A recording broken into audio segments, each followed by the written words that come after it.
PlayStation 5 Pro seems like it should be more exciting than it actually is. It's without question the most powerful console you can buy right now, and the enhanced games I've been able to play ahead of launch do look great and run much more smoothly than the standard PS5 can handle thanks to some upgraded hardware and impressive upscaling tech.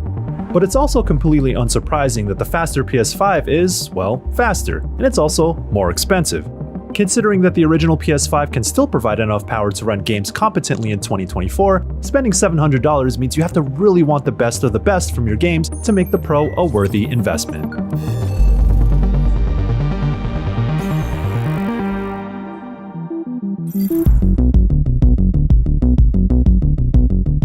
Accounting for its price, you'll be disappointed to find that the PS5 Pro does not come with every possible bell and whistle. It does pack in a standard DualSense, but there's no vertical stand included, and if you're the type who has a library of physical games, be ready to shell out an extra $80 for a Blu-ray disc drive to install yourself. If you feel like Sony is trying to nickel and dime you on top of the $700 price tag, I'm not going to argue against you. Physically, it's a pretty sleek console relative to the enormous launch PS5, and it largely takes after the design principles of the slim model.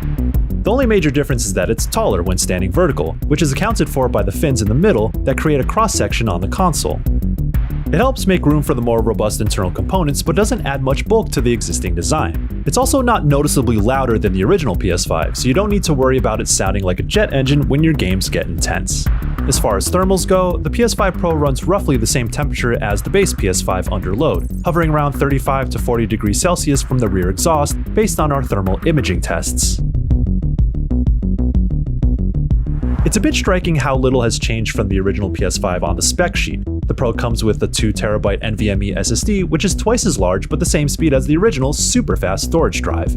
That addresses one of the main complaints about the launch PS5, which is that 1TB goes very quickly when you're installing games that take upwards of 100GB at a time. For context, an extra 1TB in the form of an aftermarket SSD would run you around $100 if you want the same storage for a base PS5, which sweetens the deal when looking at the price difference between the PS5 and PS5 Pro. The big upgrade though is in the GPU, rated at 16.7 teraflops, which is a sizable jump on paper from the 10.3 teraflops of the original PS5. Sony says the Pro packs 67% more compute units and onboard memory that's 28% faster, resulting in up to 45% better performance. Without context, those numbers don't really mean much, but the details in my testing prove that they amount to a lot more than empty marketing promises. The important feature that these upgraded specs support specifically is PlayStation Spectral Super Resolution, or PSSR. Much like Nvidia's DLSS, this is Sony and AMD's AI-driven upscaling technology that uses machine learning to construct images that can appear with a quality close to full 4K resolution without having to stress the system's hardware to generate that detail through raw processing power. Granted, it won't be exactly the same as native 4K since it's scaling from a lower base resolution, but it doesn't have to since you're not going to be putting it side by side with the real thing, and the vast majority of people aren't going to be able to tell the difference in most cases, especially while they're enjoying the higher frame rates and visual effects this technique allows. It's nice to see Sony is moving away from chasing raw computing power as the end-all be-all of console tech, and as upscaling continues to advance, so too will its implementation in games. As you'll see in our performance breakdown, PSSR is one of the major keys in creating parity between quality and performance options. It also opens the door for games to explore ray tracing techniques to a greater extent, although mileage will vary based on every game's PS5 Pro specific updates, where developers will choose to prioritize different aspects of their respective games. So the PS5 Pro is a bit more complex than simply having one uncompromised Pro enhanced mode. The PS5 Pro's tech gives developers room to be experimental in pushing boundaries, especially with ray tracing because it packs enough power to hit higher frame rates without sacrificing as much graphical fidelity. There's still some level of compromise to be made though, so if you were hoping that the Pro would take out all the FOMO stress out of selecting between 60 FPS performance or 30 FPS fidelity modes, well, in some games now there are even more modes to choose from. Alternatively, if you love having that control over how your games run, that's great news. In my experience though, the visual gap between these modes is much smaller than it is on a base PS5, often making the Pro's performance-centric modes the clear choice. Let's start with a marquee PlayStation first-party game, Marvel's Spider-Man 2. On PS5 Pro, you get to choose between Fidelity Pro and Performance Pro modes. The latter offers visual quality that's identical to the base PS5's Fidelity mode, with all the original ray tracing features intact while maintaining a smooth 60 FPS. Effectively, the best of both worlds when compared to the PS5's modes. However, with the Fidelity Pro option, Insomniac cranked the knobs even further, putting features like ray-traced ambient occlusion, keylight shadows, and further improved reflections on the table. But all those upgrades come at the cost again of being chained down to 30 FPS. You can tweak some of these settings to squeeze out a few extra frames, but I wasn't able to reach anything near 60 FPS even when turning everything down a notch. Horizon Forbidden West showcases another interesting implementation of PS5 Pro enhancements. It has 3 options: favor graphics, balance, and favor performance. Again, the performance-based mode is the way to go since it hits a stable 60 FPS while in some respects looking even better than the base PS5's graphics priority mode. You get finer detail and foliage, better lighting, and a better resolution rendering technique. Especially for a game like Horizon, those extra frames make the gameplay experience so much better, and you can still enjoy the lush vistas with that added clarity. The PS5 Pro's graphics priority option, on the other hand, caps Horizon Forbidden West at 30 FPS, but pushes the boundaries with a higher base resolution. Yet, I don't find the trade-off worth it since it's tough to distinguish with the fantastic Pro Performance mode. The curious part is the balanced option, which goes for 40 FPS, and strikes a middle ground with visual quality, but honestly, it's not worth the 30% cut in frame rate for marginal visual gains. The Last of Us Part 2 Remastered takes a different angle as well. It oddly retains the same exact 2 options available from the base PS5, graphics or performance priority.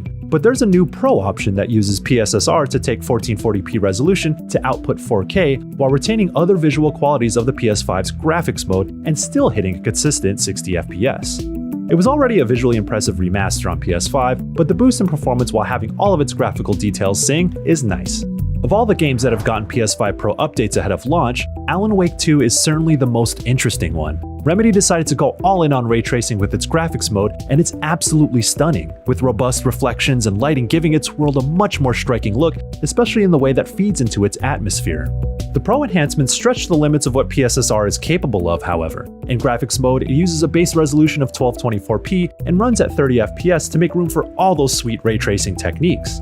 You won't get those big ray-traced features in performance mode, but it will target 60 FPS with an image quality akin to the graphics mode on the base PS5. It has to use a fairly low base resolution of 864p to get there though. It's still a great looking game in this mode, although it's definitely a blurrier image. Regardless, I find Alan Wake 2 shows a noticeable improvement over what you get from the base PS5, even if there are still compromises to be made.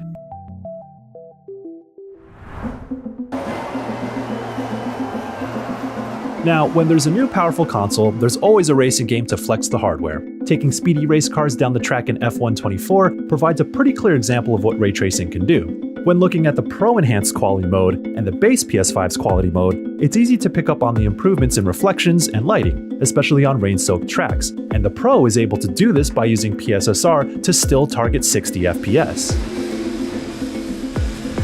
Dragon's Dogma 2 is an example of where the PS5 Pro can bring a game out of the depths of weak technical performance to a much more playable state. By using PSSR, the Pro is able to put out noticeably higher and more consistent frame rates than the base console can, whether you choose to prioritize performance or graphics, which enables ray tracing too. Though it's not without noticeable drops in busy areas. It's a powerful console, but it's not magic. On the other hand, something like Final Fantasy XVI is an example of how a game without Pro enhancements, or at least an uncapped frame rate option to just let the extra power work, isn't going to benefit in a tangible way without an update, since it's bound by the limitations that were built for its graphics modes. It's still capped at 30 FPS when prioritizing graphics, while the performance mode still targets 60 FPS with lesser visual quality. Now, that's a lot of technical information, but despite all those enhancements, the question still stands: is it actually worth buying a PS5 Pro? Frustratingly, the answer is always going to be, it depends on you. As someone who used to be a sucker for upgrading to new generations of high-end graphics cards to push my PC to its limits, the PS5 Pro scratches that old itch because I do notice and appreciate the differences it provides. The visual quality that the Pro Enhanced Performance modes have thus far look fantastic, and it's all the more enticing because hitting 60 FPS gives a smooth gameplay experience that's tough to come back from. I've also found performance modes on the base PS5 to be lackluster in some cases, and since the Pro has shown the potential in addressing that shortcoming, I find that the new console can be a worthy investment. There are a few games out there now that make the Pro a more enticing prospect. Final Fantasy VII Rebirth's performance mode on base PS5 feels too compromising to me, with in-engine cutscenes and close-ups on characters during pivotal moments looking muddled at 60 FPS. Thus, I bit the bullet and managed with 30 FPS gameplay so that I could get the visual experience that uplifted its storytelling qualities. It worked well enough for that sort of game, but I'd much rather have been playing at 60 FPS. With the Pro Enhancement patch, Rebirth has a new versatility mode that merges both the high-quality graphics setting with 60 FPS performance into a singular mode, so there's no choice paralysis, and it delivers the exact type of experience I wanted. That said, I know and can fully understand people who don't care quite as much about having state-of-the-art systems to play their favorite games, so long as they meet a reasonable balance between performance and fidelity, which the original PS5 only rarely has a problem pulling off with existing games. And for a lot of people, playing at 30 FPS isn't necessarily a deal breaker, and if you're happy with that level of performance, you might as well be happier with a few $100s still in your bank account. And the Pro is a hard sell for anybody who expects a whole new experience when they unbox a brand new console. The PS5 Pro doesn't fundamentally transform how games are played, it just makes them look prettier and run smoother. And if you're happy with how your games look and play on a base PS5, then it's absolutely not worth paying a premium to upgrade. Got that?